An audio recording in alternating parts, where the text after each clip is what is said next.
तर काँग्रेसच्या गुंगीगुडिया वक्तव्यावरून राष्ट्रवादी आक्रमक. राष्ट्रवादी कार्यकर्ते काँग्रेसच्या कार्यालयात घुसले. गांधी भवनात घुसून घोषणाबाजी करणं हे निषेधार्ह असल्याचं ट्विट यानंतर काँग्रेसने केलं. सूरज चव्हाण कोणाच्या आदेशावरून गांधी भवनात राडा करायला आले? गुंडगिरी खपवून घेणार नाही, जशास तसं उत्तर देऊ असं काँग्रेसकडून सांगण्यात आलंय.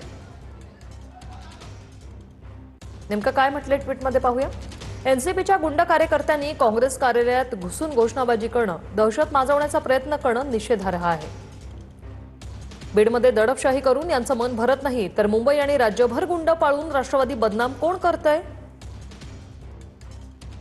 सूरज चव्हाण कोणाच्या आदेशावरून गांधी भवनात राडा करायला आला याचा राष्ट्रवादीच्या नेतृत्वाने विचार करायला हवा.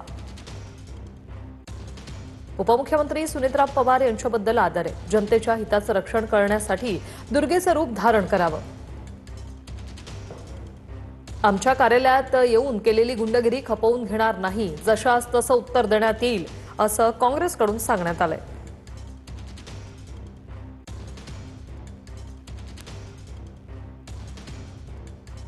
थोड्या वेळापूर्वी या ठिकाणी आंदोलन झालं. कार्यकर्त्यांना देखील ताब्यात घेण्यात आलेलं